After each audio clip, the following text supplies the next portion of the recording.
اعوذ باللہ من الشیطان الرجیم، بسم اللہ الرحمن الرحیم۔ سلطان ملک شاہ سلجوقی کی قسط نمبر 22۔ قیم الدولہ ارسلان اور بدران اپنے متحد لشکر کے ساتھ حلب شہر کے قریب آئے تو سامنے کی طرف سے چند سوار نمودار ہوئے۔ انہیں دیکھتے ہی قیم الدولہ ارسلان کی طرف دیکھتے ہوئے کہنے لگا: ارسلان میرے بھائی، لگتا ہے خیریت نہیں، سامنے سے آنے والے ہمارے مخبر میں سے لگتے ہیں، کوئی مخبر نہیں ہے، لگتا ہے کوئی غیر معمولی حادثہ یا واقعہ پیش آیا ہے۔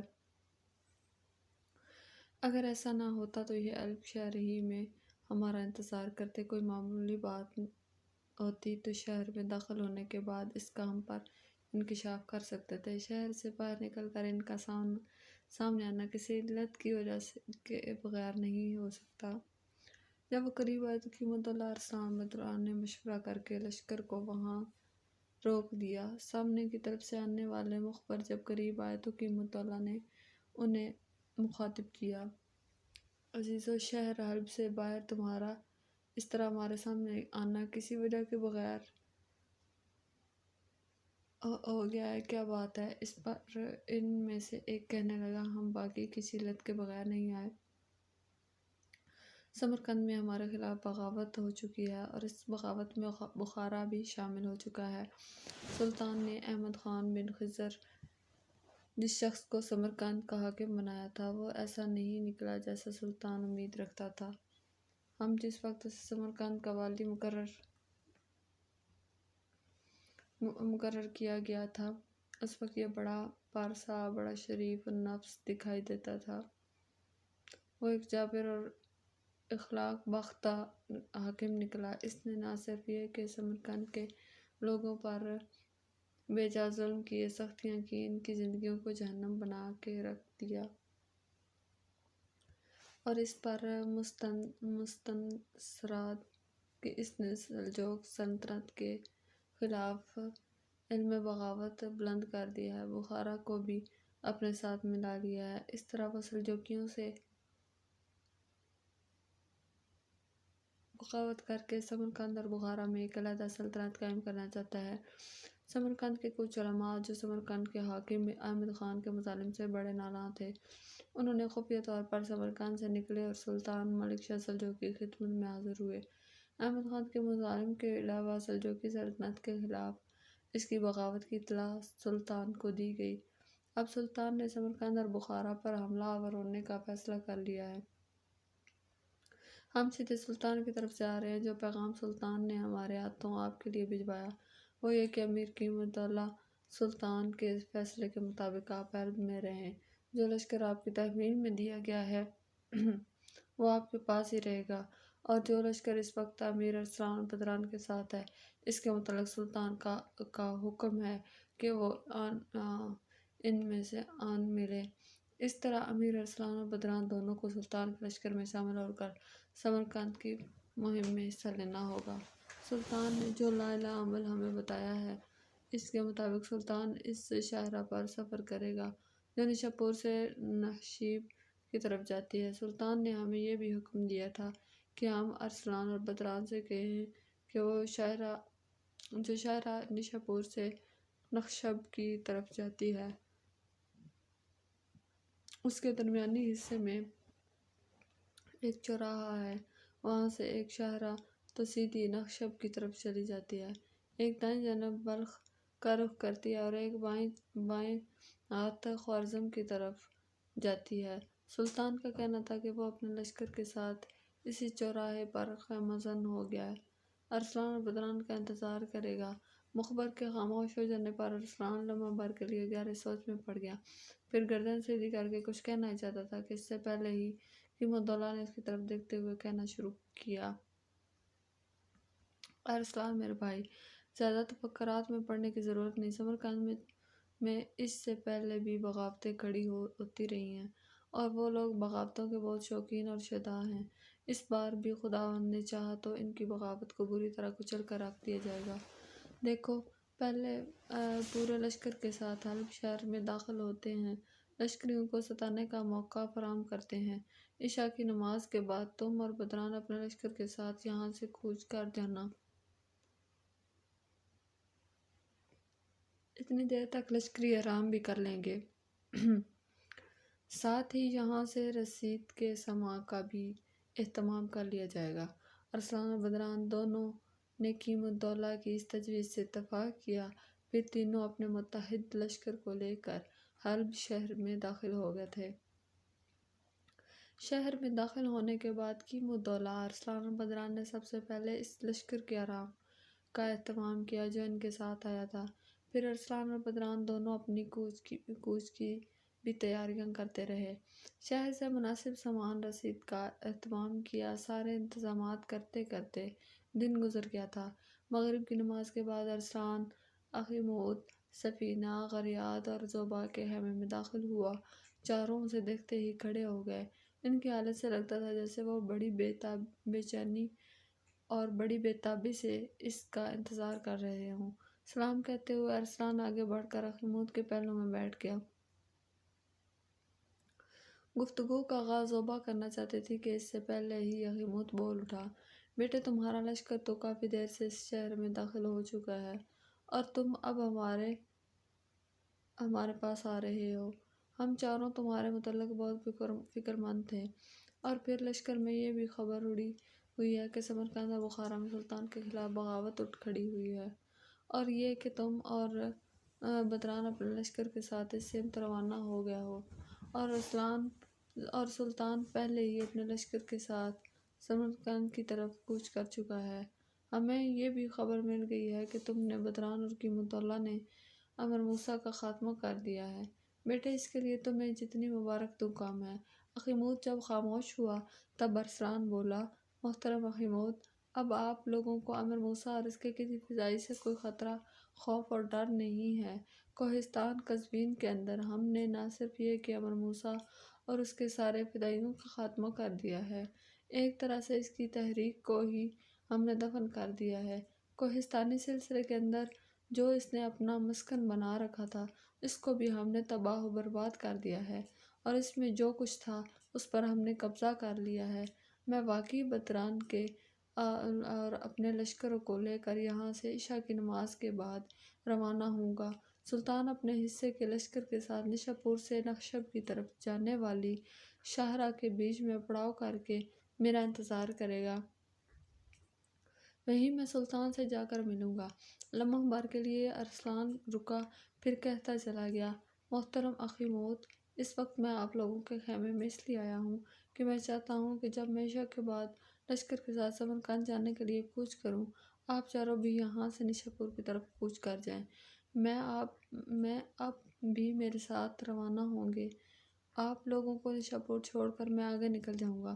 جس طرح آپ پہلے میری حویلی میں قیام کیے ہوئے تھے، ویسے ہی وہاں قیام کر لیں، اور باغ کی دیکھ بھال بھی آپ کے ذمہ ہی ہوگی۔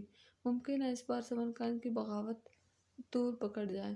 شہر سے باہر مخبروں نے ہمیں صرف سمرقند کی بغاوت کی اطلاع دی، لیکن میں داخل ہونے کے بعد انہوں نے تفصیل سے حالات بتائے ہیں، اور ان کے مطابق بغاوت کی پشت پناہی کا شغر کا بادشاہ اور اس کے خونخوار بھائی تیقن کر رہے ہیں۔ کاشغر کا بادشاہ کا بھائی تیقن سنا ہے ایک انتہائی تہذیب پسند اور باغی طبع انسان ہے، اور وہ سمرقند بخارا کے باغیوں کی پشت پناہی کر رہا ہے۔ اس بنا پر میرا اندازہ ہے کہ اس بار اس بغاوت کو فروغ کرنے کے لیے سمرقند کے علاوہ ہمیں کچھ اور قوتوں کے خلاف بھی نبرد آزما ہونا پڑے گا، جس کی وجہ سے اس بغاوت کو ختم کرنے میں معمول سے زیادہ وقت لگ سکتا ہے۔ ارسلان جب خاموش ہوا تو زوبا اسے مخاطب کر کہنے لگی، امیر، جو اطلاعات ہمیں ملی ہیں، ان کے مطابق جو لشکر سلطان لے کر سمرقند کی طرف روانہ ہوا ہے، ان میں سالاروں اور لشکریوں کے اہل خانہ بھی شامل ہیں۔ امیر، آج تک ہم نے آپ سے کچھ نہیں مانگا۔ میری آپ سے گزارش ہے کہ آپ ہم چاروں کو اپنے لشکر میں شامل رکھیں۔ جہاں سالاروں اور لشکریوں کے دیگر اہل خانہ شامل ہیں، وہاں ہم بھی لشکر میں شامل ہوں گے۔ ہمیں نشاپور چھوڑ کر جب آپ آگے نکل جائیں گے تو نشاپور میں ہم چاروں فکر مند رہیں گے۔ نہ جانے اس بغاوت کا کیا بنا، جنگ کی کیا صورتحال ہے۔ مجھے امید ہے کہ آپ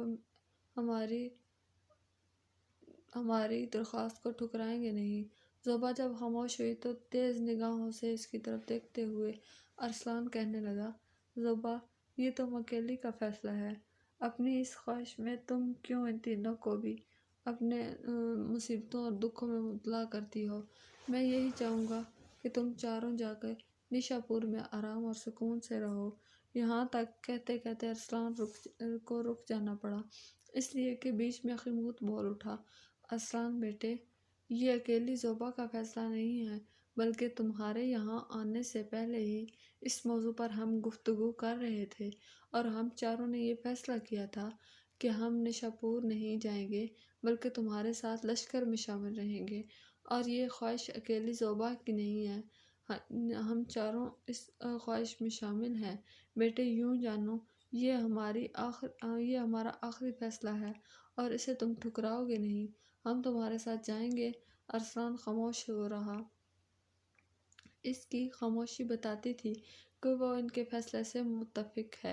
یہ صورتحال زوبا کے لیے بڑی خوشگوار تھی۔ فوراً چہکتے ہوئے کہنے لگی، امیر، میں آپ کی شکر گزار ہوں، آپ نے کوئی اعتراض نہیں کیا۔ پہلے یہ بتائیں گے آپ کھانا کھا کے آئے ہیں؟ ارسلان نے غور سے زوبا کی طرف دیکھا، پھر کہنے لگا، نہیں، کھانا تو ابھی میں نے نہیں کھایا۔ ویسے بھی زوبا نے اس کی بات کاٹ دی، مجھے امید تھی کہ آپ کھانا نہیں کھا کر آئیں گے، تھوڑی دیر تک کھانا یہیں اکٹھے بیٹھ کر کھائیں گے۔ امیر، اگر آپ برا نہ مانیں تو ہمیں سمرقند اور بخارا کے متعلق بتائیں، یہاں کیوں بار بار بغاوتیں کھڑی ہوتی ہیں؟ اتنی دیر تک کھانا بھی آ جائے گا، اکٹھے بیٹھ کر کھانا کھاتے ہیں، کیا ایسا ممکن نہیں کہ آپ سمرقند اور بخارا دونوں شہروں کے متعلق ہمیں باری باری تفصیل کے ساتھ کچھ بتائیں؟ زوبا جب خاموش ہوئی تو غریات بول اٹھی، بھائی زوبا ٹھیک کہتی ہے، آپ ہمیں ان دونوں شہروں سے متعلق ضرور بتائیں۔ ارسلان مسکرا دیا، کہنے لگا، اچھا سنو، آج تک بخارا شہر کا تعلق ہے تو اسلام سے پہلے اس شہر کا نام بہت کم ملتا تھا۔ اسلامی روایات میں شہر کے حکمرانوں کا نام بخارا خدات کے نام سے موسوم کیا گیا تھا۔ یہ فارسی زبان کا لفظ ہے جس کے معنی بخارا کا بادشاہ مراد ہے۔ اس شہر پر مسلمانوں نے سب سے پہلے ہجری 54 میں مسلمان سالار عبید اللہ زید کی سرگردگی میں حملہ کیا۔ اس کے بعد ہجری 51 میں نامور مسلم سپہ سالار ربیعہ بن مسلم اس پر حملہ آور ہوا۔ دشمن کو اس نے بدترین شکست دی اور بخارا پر اس نے قبضہ کر لیا۔ بخارا میں اسی کی اسلامی حکومت کی بنیاد مضبوط ہوئی۔ اس کے بعد امرائے خراسان نے اپنے دارالحکومت کو بخارا سے نشاپور منتقل کر دیا تو بخارا کی مرکزی حیثیت کسی قدر کم ہوئی اور اسے ایک والی کی تحویل میں دے دیا گیا، یہاں تک کہ سامانی اس پر حکمران ہوئے۔ سامانیوں کا مرکز تو سمرقند تھا اور اس کا حکمران نصر بن احمد سامانی تھا، جبکہ چھوٹا بھائی اسماعیل بخارا کا حکمران بنا، اور اس کے بعد ایسا ہوا کہ نصر بن احمد کی وفات کے بعد پورا علاقہ اسماعیل کی حکومت تلے آ گیا اور بخارا مرکزی شہر رہا۔ یوں بخارا ایک وسیع سلطنت کا دارالحکومت بن گیا، اگرچہ اس شہر کے رقبے میں کئی مرتبہ تو وسیع کی گئی، وہ جب بھی نئے سرے سے تعمیر کیا گیا، پرانے محل وقوع پر ہی تعمیر ہوا۔ 4 صدی اور 10ویں صدی عیسوی میں یہ شہر بہت گنجان آباد تھا۔ سامانیوں کے زوال کے بعد قدیم سیاسی اہمیت بھی بہت کم ہو گئی تھی، لیکن اس انحطاط کے زمانہ میں بھی بخارا اسلامی علم و دانش کا مرکز بنا رہا۔ 6 صدی ہجری یعنی 12ویں صدی عیسوی میں علماء کے خاندان نے آل کے نام سے اس شہر پر ایک نئی حکومت قائم کر لی، لیکن بخارا پر ہجری 536 میں اختامی خاندان کی حکومت قائم ہو گئی۔ یہ بھی زیادہ عرصہ نہ قائم رہ سکی اور ایک عوامی حکومت کی وجہ سے ختم ہو گئی، یہاں تک کہ یہ شہر محمد بن تخش خوارزم شاہ کے زیر حکومت گیا۔ بدقسمتی کہ چنگیز خان نے حملہ آور ہو کر اس پر قبضہ کر لیا۔ اس کے حملے سے شہر تباہ و برباد ہو گیا، لیکن جلد ہی بخارا نے اپنی شان و شوکت اختیار کر لی۔ لیکن اس شہر کی بربادی ابھی ختم نہ ہوئی تھی، اس لیے کہ چنگیز خان کے بعد ہلاکو حملہ آور ہوا۔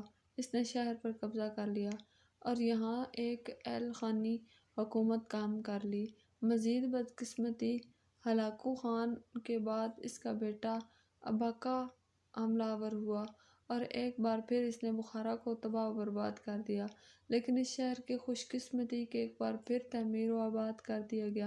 اس کی بربادی اور تعمیر لگے رہنے والوں کا ایک عظیم کارنامہ گنا جاتا ہے۔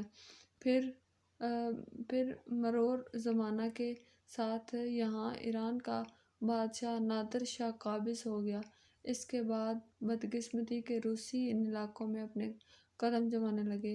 بار بار بخارا پر حملہ آور ہوتے رہے اور امیر بخارا کو کئی بار شکست اٹھانا پڑی۔ اس نے روسیوں کی اطاعت قبول کر لی۔ آخری مسلمان فرما بروا عالم خان تھا، جو اپنے والد عبدالاحد کا جانشین ہوا تھا۔ آزاد ہونے کے بعد اب یہ ازبکستان کا ایک صوبہ ہے۔ یہاں تک کہنے کے بعد ارسلان خاموش ہو گیا۔ زوبا نے مسکراتے ہوئے اس کی طرف دیکھا، پھر کہنے لگی، امیر، آپ کی بڑی مہربانی، آپ کا شکریہ۔ آپ نے بخارا کے متعلق ہمیں تفصیل بتائی۔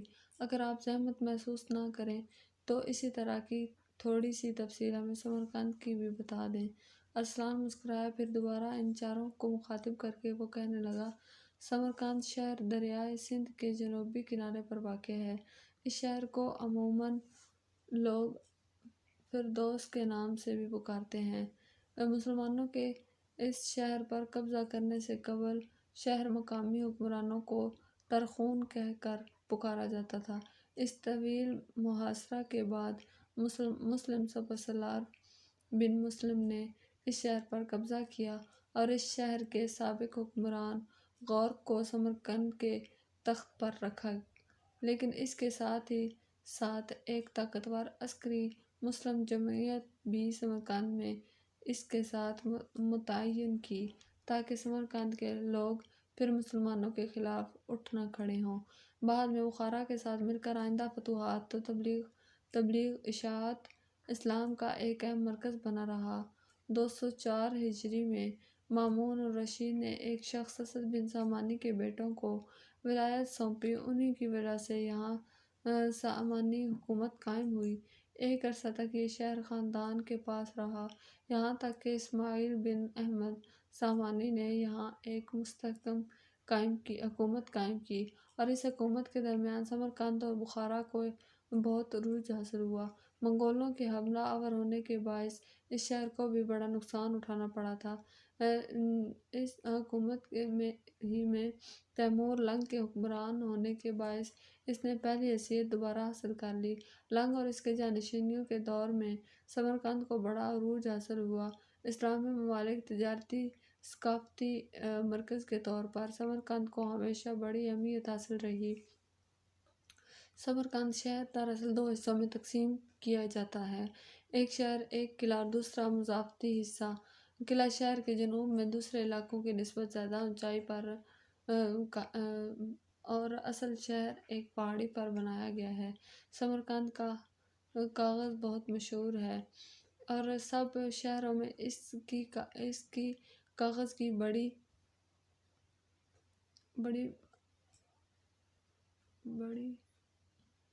مشہوری کی جاتی ہے۔ یہاں حضرت قاسم رضی اللہ تعالیٰ عنہ بن ابن عباس کا مقبرہ بھی ہے، ساتھ ہی ایک مسجد بھی ہے۔ عباس رضی اللہ تعالیٰ عنہ کے بارے میں مشہور ہے کہ آپ نے اسی سمرقند کے لوگوں میں مذہب کی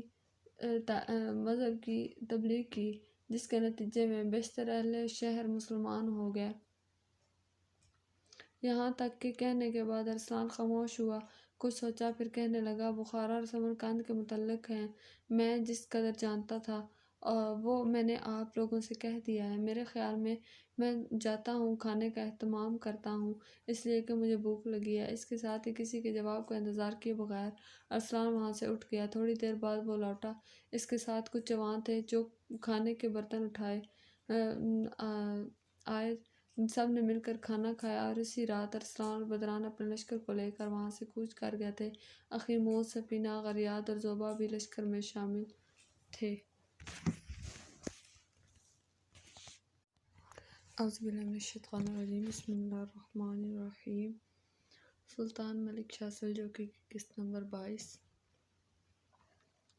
کیم الدولہ ارسلان اور بدران اپنے متحد لشکر کے ساتھ حلب شہر کے قریب آئے تو سامنے کی طرف سے چند سوار نمودار ہوئے۔ انہیں دیکھتے ہی کیم الدولہ ارسلان کی طرف دیکھتے ہوئے کہنے لگا، ارسلان میرے بھائی، لگتا ہے خیریت نہیں، سامنے سے آنے والے ہمارے مخبر میں سے لگتے ہیں، کوئی مخبر نہیں ہے، لگتا ہے کوئی غیر معمولی حادثہ یا واقعہ پیش آیا ہے۔